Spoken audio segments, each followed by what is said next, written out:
تبھی یہ جو دعا ہے نا لا حول ولا قوت الا باللہ، یہ ہمیں کیوں مانگنے کا حکم ہے؟ لا حول کا مطلب گناہ سے بچنے کی طاقت، ولا قوت اور نیکی کرنے کی طاقت، الا باللہ وہ نہیں ہے مگر اللہ کی مدد کے ساتھ۔ تو یہ بھی جذبہ ہمیں سکھایا گیا ہے پیغمبروں کی تعلیمات میں کہ ہم اللہ سے توفیق مانگا کریں، اور توفیق مانگ کے اللہ پہ چھوڑ نہ دیں کہ بس اللہ ہی جو کچھ کرے گا، کرنا وہی خود سے محنت کرنی ہے لیکن نسبت اللہ کی طرف کرنی ہے۔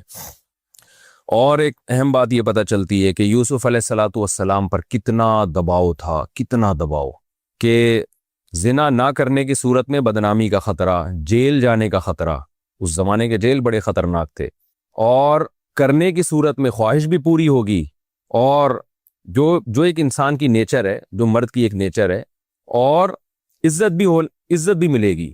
یعنی زنا کرانے والی تمام محرکات موجود تھے، اور زنا سے روکنے والے کا ایک محرک بھی موجود نہیں تھا۔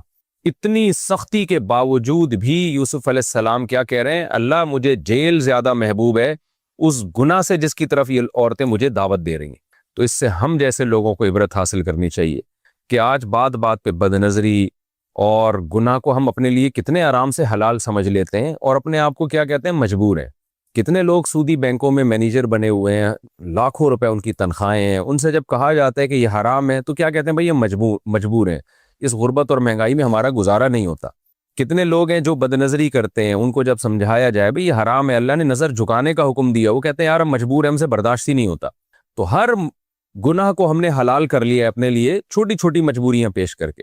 مکس گیدرنگ ہے، ناچ گانا ہے شادی میں، جب منع کیا جاتا ہے بھائی شادی میں مت جاؤ، یہ ناجائز ہے، لوگ کیا کہتے ہیں یار ہم مجبور ہیں، رشتہ دار ہم سے ناراض ہو جائیں گے، مسائل کھڑے ہو جائیں گے ہمارے لیے۔ تو آج ہم نے معمولی آزار کو، معمولی چھوٹی چھوٹی باتوں کو اتنا بڑا بنا لیا ہے، جیسے قرآن میں آتا ہے نا وَمِنَ النَّاسِ، لوگوں میں بعض ایسے ہیں سورہ عنکبوت میں کہ جو اللہ پر ایمان لے کر آتے ہیں، اور جعل فتنۃ الناس کعذاب اللہ، اور جب ایمان اور عمل صالح پر ان کو تھوڑی سی آزمائش آتی ہے تو وہ اس کو اللہ کا عذاب سمجھنے لگتے ہیں، چھوٹی سی بات کو بھی رائی کا پہاڑ بنا دیتے ہیں وہ۔ تو اس لیے ہمیں یوسف علیہ السلام کے اس واقعے سے سبق حاصل کرنا چاہیے کہ یہ ہمارے آزار عند اللہ مقبول نہیں ہے۔ یوسف علیہ السلام سے زیادہ کوئی اس وقت معذور نہیں تھا کہ جب عزت جانے کا بھی خطرہ، اور جیل جانے کا خطرہ، اور ذہنی دباؤ اتنا، اور بھرپور جوانی ہے، اور پیغمبروں میں جو اللہ نے قوت رکھی ہوتی ہے وہ والی قوت ہے، ان تمام باتوں کے بارے میں اس کے سب کے باوجود وہ کہتے ہیں اللہ مجھے جیل زیادہ محبوب ہے۔ یہی ہمارا بھی جذبہ ہونا چاہیے، اور جب ہمارا گناہ سے بچنے کا یہ والا جذبہ ہوگا تو پھر حدیث میں آتا ہے رسول اللہ صلی اللہ علیہ وسلم نے فرمایا ذاق طعم الایمان من رضی باللہ ربا وبالاسلام دینا وبمحمد صلی اللہ علیہ وسلم نبیا، وہ شخص ایمان کی مٹھاس چکھ لے گا جو اس پر راضی ہو گیا کہ میرا رب اللہ ہے، میرے پیغمبر محمد صلی اللہ علیہ وسلم ہے، اور میرا مذہب اسلام ہے، اس پہ ڈٹ جائے بس وہ کہ اب میں جو اسلام کے حکام ہے اس سے آگے پیچھے نہیں ہوں گا۔ تو آپ نے فرمایا اس کو دنیا میں اسلام کی مٹھاس محسوس ہوگی، اور جو بیچ میں لٹکا ہوا زندگی گزارتا ہے کبھی ادھر کبھی ادھر، اس کو اسلام کی مٹھاس محسوس نہیں ہوتی۔ تو یوسف علیہ السلام کے اس گناہ سے بچنے کے اس جذبے میں ہمارے لیے بھی بہت زیادہ عبرت کا سامان ہے۔ ہمارے لیے جو آزار، ہم جن عذروں کی، لڑکیاں شرعی پردہ نہیں کرتی کہ والدین ناراض ہو جائیں گے اور سسرال ناراض ہو جائے گا یا شادی میں مشکلات کھڑی ہو جائیں گی، تو یہ کوئی عذر نہیں۔ اللہ کا حکم سب سے پہلے جیسے کہ یوسف علیہ السلام نے اس پر عمل کیا۔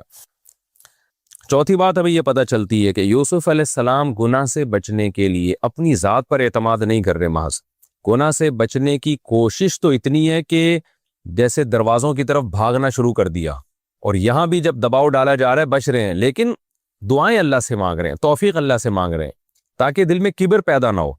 اور کیا کہہ رہے ہیں کہ اے اللہ جیل مجھے زیادہ محبوب ہے اس گناہ سے جس کی طرف مجھے دعوت دے رہی ہیں، وَإِلَّا تَصْرِفْ عَنِّي كَيْدَهُنَّ، اگر تو ان کی تدبیر کو مجھ سے دور نہیں کر دے گا تو میں ان کی طرف مائل ہو جاؤں گا۔ تو یوسف علیہ السلام اپنے بارے میں گویا عاجزی کا اظہار کر رہے ہیں کہ گویا میرے لیے مجھ میں تو گناہ سے بچنے کی طاقت نہیں ہے، حالانکہ پوری کوشش کر رہے ہیں بچنے کی، لیکن اعتراف کیا کر رہے ہیں؟ مجھ میں طاقت نہیں ہے، اللہ تو مجھے توفیق دے گا تو میں بچ سکتا ہوں، ورنہ میں نہیں بچ سکتا۔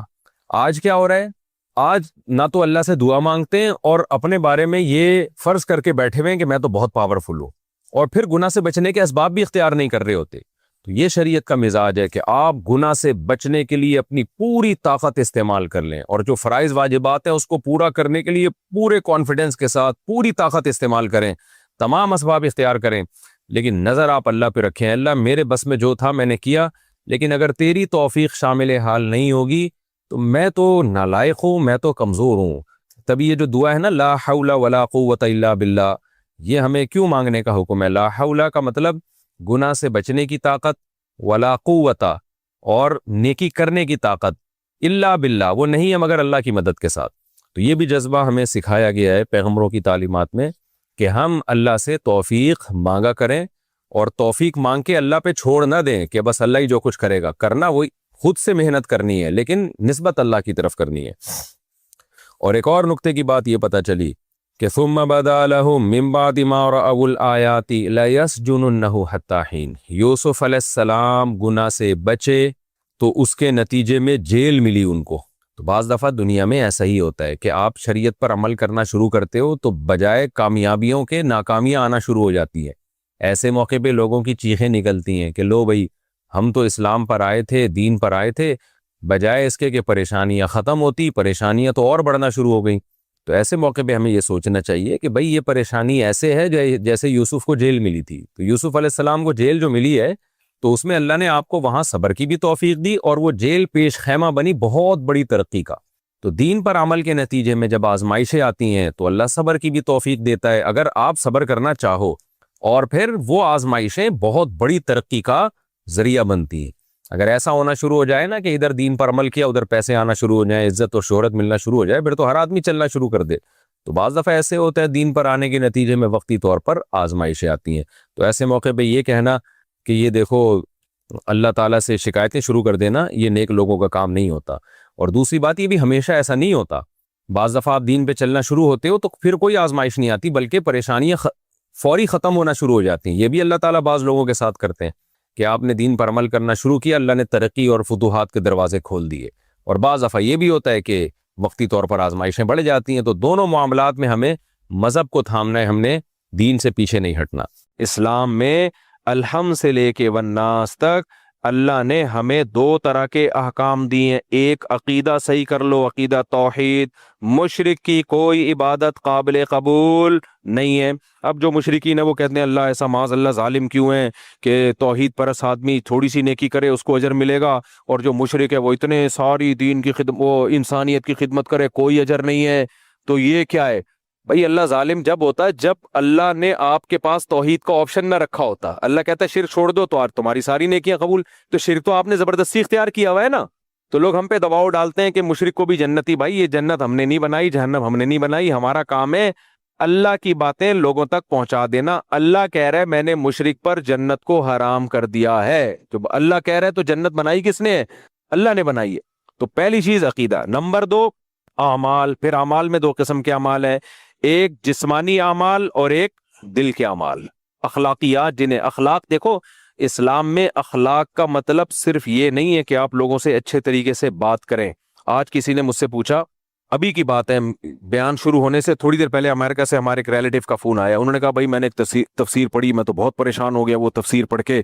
میں نے کہا کیا پریشانی؟ کہتے ہیں وہ تو قرآن میں آتا ہے عبس وتولی ان جاءہ الاعمی، ہمارے نبی کے بارے میں آیتیں نازل ہوئیں کہ آپ صلی اللہ علیہ وسلم کے پاس نا حضرت عبداللہ بن مکتوم نابینا صحابی تھے، وہ نبی کی خدمت میں آئے تو نبی صلی اللہ علیہ وسلم چونکہ سرداروں میں بیان کر رہے تھے، وہ سردار لوگ آتے نہیں تھے قابو میں، تو وہ سارے سردار بیٹھے ہوئے تھے۔ اسی دوران ایک نابینا صحابی آ گئے، نبی سے بات کرنے لگے، تو آپ صلی اللہ علیہ وسلم کے کو ناگواری گزری اور آپ کے چہرے پر سلوٹیں آئیں۔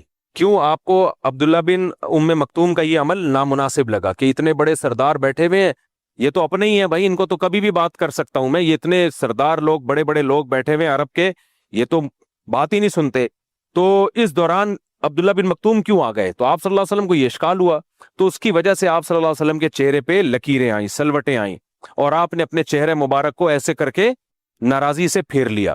تو قرآن میں نبی کو تنبیہ کی گئی کہ نا نا نا نا، یہ جو عرب کے سردار لوگ ہیں نا، یہ آپ کی بات سننا نہیں چاہتے، ان کو ہدایت حاصل کرنے کا شوق نہیں ہے۔ اور عبداللہ ابن ام مکتوم غریب بھی ہیں، نابینا بھی، لیکن بھاگتے ہوئے دوڑتے ہوئے آ رہے ہیں، تو ٹھیک ہے، یہ سردار لوگوں پر محنت کرنے سے اسلام کو فائدہ تو ہوگا، کیونکہ سردار ایمان لے آئے تو سب ایمان لے آتے ہیں، تو ان میں وجہ ترجیح یہ ہے کہ یہ سردار ہیں، ان کے ایمان لانے سے پوری قوم ایمان لانے کا امکان بڑھ جائے گا۔ اور عبداللہ ابن ام مکتوم سردار نہیں ہے، لیکن ایک دوسری چیز ہے، ان میں طلب نہیں ہے، اور ان میں کیا ہے، وہ سیکھنا چاہتے ہیں یا سیکھنا چاہتے نہیں ہیں۔ تو جو سیکھنا چاہتا ہے اس کو پہلے فوکس کیا جائے گا، جو سیکھنا نہیں چاہتا اس کو دوسرے نمبر پہ رکھا جائے گا۔ دیکھو، ایک شخص میرے پاس آتا ہے اور وہ مسئلہ پوچھنا چاہتا ہے، مفتی صاحب مجھے ایک مسئلہ پوچھنا ہے کہ نماز میں یہ غلطی ہو جائے تو نماز ہو جائے گی کہ نہیں ہو جائے گی۔ اس کو میں نہیں بتا رہا، اور اس کو بتا رہا ہوں جو پوچھ ہی نہیں رہا، اس کی نالج کو میں امپروو کر رہا ہوں، جبکہ وہ چاہتا ہی نہیں ہے، جبکہ وہ سیکھنا ہی نہیں چاہتا۔ یہ اتوار کا بیان ہے، لوگ آ رہے ہیں بیان سننے کے لیے، آ رہے ہیں یہاں بیٹھے ہوئے ہیں، اور میں آپ کے سامنے بیان نہیں کر رہا، میں چلا گیا ہوں پکڑ پکڑ کے باہر لوگوں کو تبلیغ کر رہا ہوں، ادھر آ یار بات سن بھائی، اپنے اخلاق درست کر لے۔ وہ کہہ رہے ہیں یار میں سننا ہی نہیں چاہتا، کیوں نہیں یار تو سننا نہیں چاہتا، لیکن میں چاہتا ہوں تو سیدھے راستے پہ آ جائے۔ تو آپ لوگ کو، آپ پریشان ہوگے نا، آپ بولو گے یار ہم آئے ہیں سننے کے لیے اتنی دور دور سے، مفتی صاحب ادھر ہمیں سنا نہیں رہے ہیں، اور جو سننا نہیں چاہتا آپ اس کو سنا رہے ہیں۔ تو نبی کے پیش نظر تو حکمت یہ تھی کہ ٹھیک ہے یہ سننا نہیں چاہتے، لیکن یہ سیدھے راستے پہ آ گئے تو پورا مکہ ہدایت پہ آ جائے گا۔ لیکن اللہ نے کہا ٹھیک ہے یہ بھی ایک ترجیح ہے، اس بیس پہ بھی ترجیح دی جا سکتی ہے، لیکن اللہ کی نظر میں طلبگار کو بے طلبوں پہ ترجیح دی جائے گی۔ جس کے دل میں طلب ہے، جو سیکھنا چاہتا ہے اس کو پہلے نمبر پہ رکھیں، اور جو سیکھنا نہیں چاہتا اس کو اس کے بعد رکھیں۔ یہ تنبیہ کی اللہ تعالیٰ نے۔ اب اللہ چونکہ اپنے حبیب صلی اللہ علیہ وسلم کو تنبیہ کر رہا ہے نا، تو مخاطب کے صیغے استعمال نہیں کر رہا، اے نبی آپ نے ایسا کیا، اے نبی آپ نے، نہ اللہ نے غائب کے صیغے استعمال کیے ہیں، تھرڈ پرسن سنگولر جیسے انگلش میں ہوتا ہے نا بھائی، ہم جب گرامر پڑھتے ہیں فرسٹ پرسن سنگولر، تھرڈ پر، آج کل شاید اصطلاحات چینج ہو گئی ہو، ہی سنگولر کے لیے جو غائب ہو، تھرڈ پرسن کا مطلب جو غائب ہو، اور جو مخاطب ہو حاضر ہو اس کے لیے یو کا لفظ استعمال ہوتا ہے۔ تو اب خطاب تو نبی سے ہو رہا ہے، لیکن اللہ نے ڈائریکٹ نبی کو خطاب کر کے یوں نہیں کہا کہ اے نبی آپ کی پیشانی پہ بل آئے، نہ اللہ نے فرمایا ان کی پیشانی پہ بل آ گئے، اور انہوں نے اپنا چہرہ ایک نابینا سے پھیر دیا۔ تو اللہ تنبیہ بھی کر رہے ہیں، لیکن نبی صلی اللہ علیہ وسلم سے محبت کا اظہار بھی کر رہے ہیں، کیونکہ محبوب کو ایسے ہی تک کی جاتی ہے۔ اب وہ مجھے کہنے لگے، جو ہمارے ریلیٹو جنہوں نے امریکہ سے بھی تھوڑی دیر بیان سے پہلے انہی کا فون تھا، کہنے لگے بھائی ایک تفسیر میں لکھا ہوا ہے یہ تو غلط ہے، یہ نبی کے بارے میں نہیں ہے، قرآن کی یہ آیتیں بالکل نبی کے بارے میں نہیں ہے، یہ تو فلاں معاذ اللہ فلاں کافر کے بارے میں ہے، کیونکہ نبی کے بارے میں تو قرآن کہتا ہے انک لعلی خلق عظیم، اے نبی آپ کے اخلاق سب سے اوپر۔ تو جب نبی کے اخلاق اوپر ہے تو نبی کے چہرے پہ بل کیسے آ سکتے ہیں؟ نبی صلی اللہ علیہ وسلم کسی سے اپنا چہرہ پھیر کیسے سکتے ہیں؟ تو میں نے ان کو کہا، میں نے کہا بھائی یہ اخلاق کے منافی نہیں ہے، یہ چیز جو بہت با اخلاق ہوتے ہیں ان کو بھی کبھی غصہ بھی آ سکتا ہے، کسی بات پہ ان کو ناگواری بھی ہو سکتی ہے، آپ کے نظر میں اخلاق کی ڈیفینیشن ہی غلط ہے، تو اس کی بیس پہ تفسیر ہی پوری چینج کر دی۔ بھائی یہ کیا بات ہوئی یار، یہ تو سارے مفسرین حدیث سے یہ ثابت ہے یہ نبی مراد ہے اس سے۔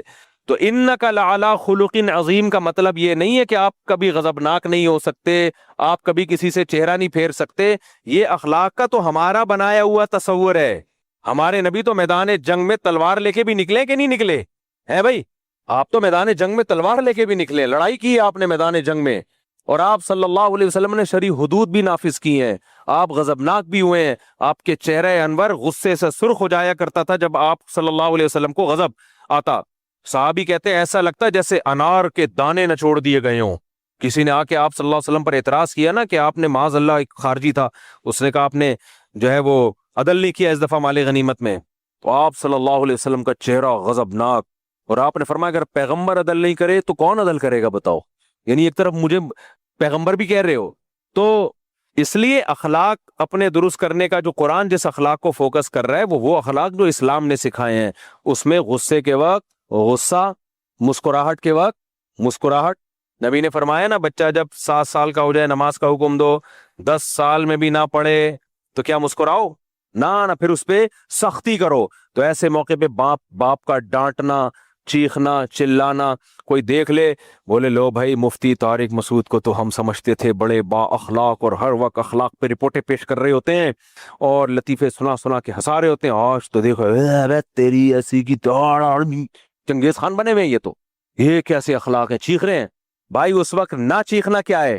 جب اللہ کی حدود کی پامالی کی جا رہی ہو، توڑے جا رہے ہیں اللہ کے حدود کو.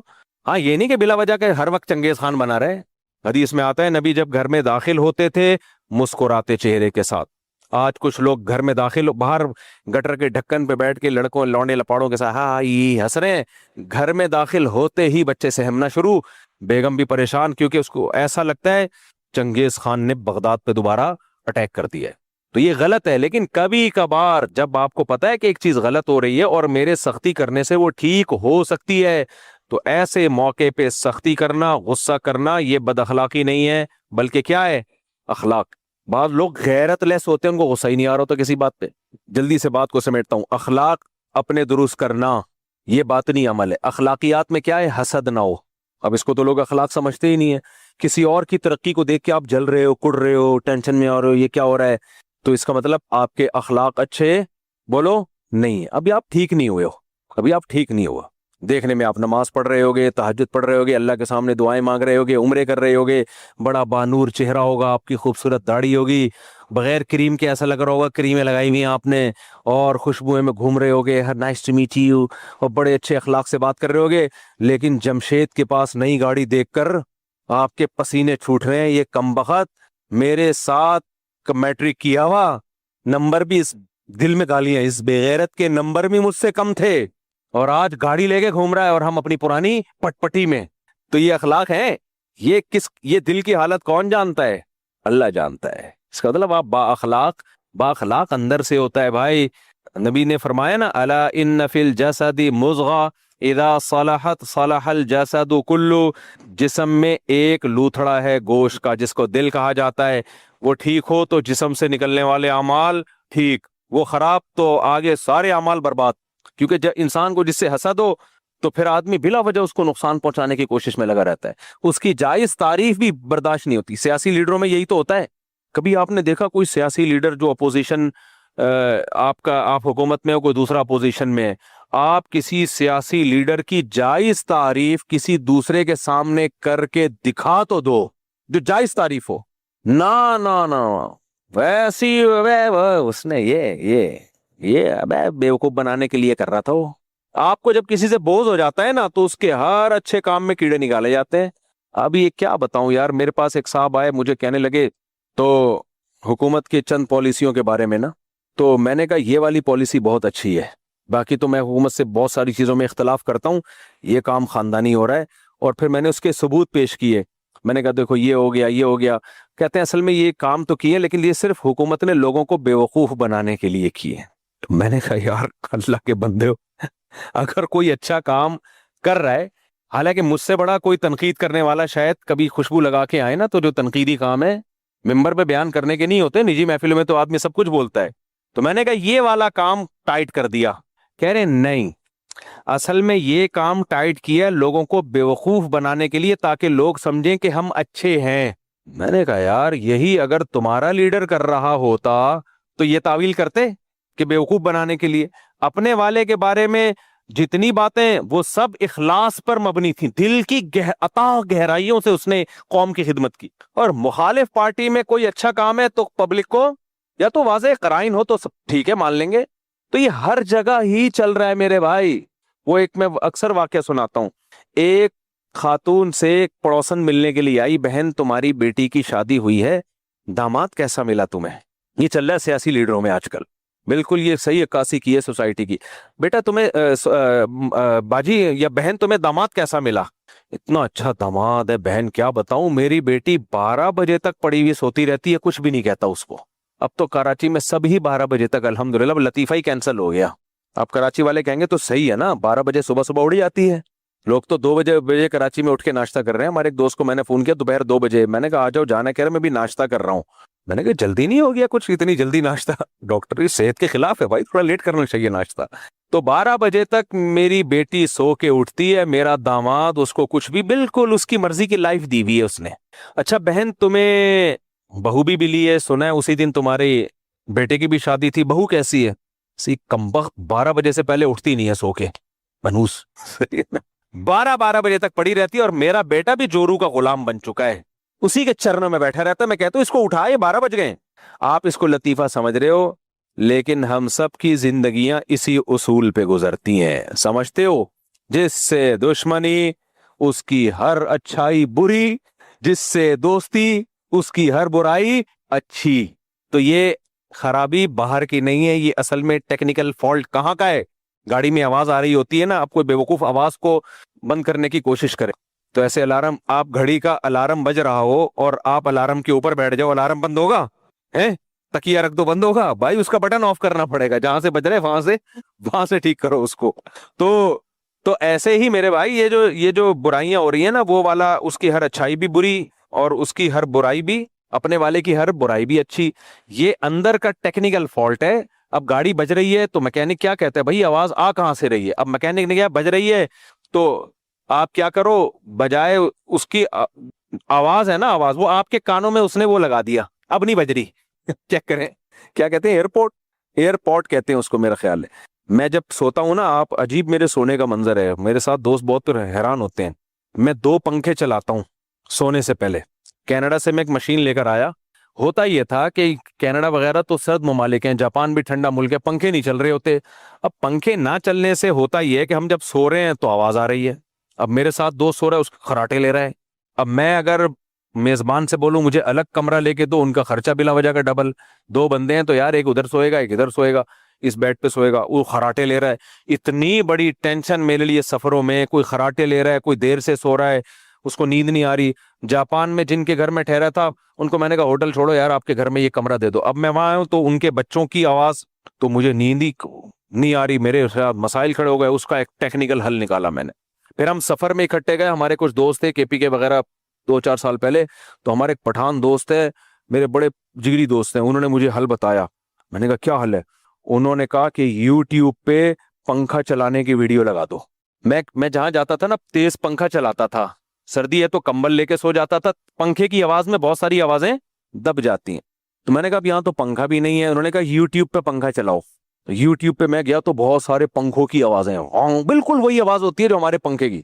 میں نے کہا یار دماغ تو یہ کہے گا کہ یہ اوریجنل نہیں ہے پنکھا, مجھے پنکھے میں اچھی نیند آتی ہے. کچھ لوگوں کو پنکھے کے ساؤنڈ سے محبت ہوتی ہے, ان میں بھی ہوں. چل رہا ہوتا ہے نا, بڑا مزہ آتا ہے یار. اور پنکھا جتنا پرانا ہو نا اتنی ہی اچھی نیند آتی ہے, کیوں ایسے چل رہا ہوتا ہے. ایک جگہ تو میں گاؤں میں بیٹھا ہوا تھا, انہوں نے ایک پیڈسٹل فین لا کے رکھا, مجھے لگ رہا تھا ان کی نانی کی جہیز کا ہے یہ, کسی کو کیا پتا کس کی بات ہو رہی ہے, غیبت نہیں ہو, پرانا سا پنکھا نا. میں اس کے نیچے, مجھے لگا کہ یہ گر جائے گا.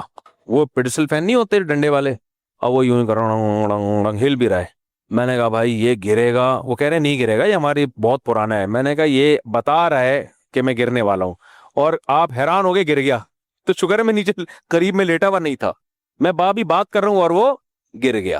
تو لیکن وہ اڑنگ کے اپنا ایک بالکل, اگر خاموشی ہو نا نیند نہیں آتی انسان کو اس میں. میری ہے, ہر آدمی کا اپنا اصول ہوتا ہے. ٹرین میں کتنی اچھی نیند آتی ہے, ٹھکا ٹھک ٹھکا ٹھک ٹھک, اسی کو آدمی عادی ہو جاتا ہے نا, ٹھکا ٹھک سن کے. جہاز میں کتنا شور ہوتا ہے لیکن لوگ سو رہے ہوتے ہیں. شور اگر کنٹینیوسلی ایک ہی فریکوینسی کے ساتھ ہو نا تو وہ لوری بن جاتا ہے, وہ پھر شور نہیں رہتا. ہاں ایک دم سے کوئی چھینک رہا ہے آ کر کے, اور کوئی ناک صاف کر رہا ہے, کوئی خراٹ, پھر نہیں نیند آتی انسان کو. تو جو میرے دوست تھے خراٹے والے, ان کو بھی میں کہتا تھا کنٹینیوسلی اگر ایک ہی فریکوینسی کے ساتھ آپ خراٹے لو نا تو میں سو جاؤں گا, لیکن تمہاری فریکوینسی کیا ہوتی ہے یار, تھوڑی دیر کے بعد چینج. کبھی ناک سے آواز نکال رہے ہو وہ الگ فریکوینسی کے ساتھ ایک دم گلے میں آ جاؤ گے, اندر جانے کی فریکوینسی الگ ہے, باہر نکالنے کی الگ ہے. تو یہ نہیں ہوتا بھائی, یہ برداشت نہیں ہو رہا. ایک فریکوینسی کے ساتھ اگر کنٹینیوسلی خراٹے لو, پھر چپ نہیں ہونا, پھر چپ ہو کے دوبارہ خراٹے مارو گے, پھر نیند خراب ہوگی. لیکن وہ اس پہ عمل نہیں کرتے, اس لیے تو اس کا بہترین حل میں نے سوچا. تو مجھے ہمارے دوست نے بولا یار پنکھا یوٹیوب پہ لگا لو. یوٹیوب پہ نا بارشوں کی آوازیں بھی ہیں, پنکھے کی آوازیں بھی ہیں, بہت ساری آوازیں, جو پسند ہو وہ لگا کے سو جاؤ آپ. تو وہ مجھے بڑی زبردست چیز مل گئی. تو میں یوٹیوب پہ زور سے پنکھا لگا کے نا, پنکھے کی آواز. اس میں ہوتا ہے شروع میں تو آدمی کو لگتا ہے فیک ہے, تھوڑی دیر میں آدمی بھول جاتا ہے اور وہ یہی سمجھتا ہے کہ یہ پنکھا ہی چل رہا ہے. تو مجھے بڑی زبردست چیز ہاتھ میں آ گئی. تو اب میں جب کینیڈا گیا, ہمارے ایک دوست ہیں, انہوں نے کہا کہ مفتی صاحب یہاں تو باقاعدہ ایسی مشینیں ملتی ہیں پنکھے کی آوازوں کی, کیونکہ موبائل میں تو کبھی چل رہا ہے, پھر موبائل کی بیٹری. تو انہوں نے مجھے مشینیں دی. میں نے کہا مجھے 5 مشینیں چاہیے, کیونکہ چاروں گھروں میں ایک ایک رکھوں گا اور ایک اپنے ساتھ کبھی سفر میں. تو 5 مشینیں انہوں نے میرے لیے ارینج کی. تو اب وہ میں گھر میں لگاتا ہوں, وہ لگایا سوئچ اور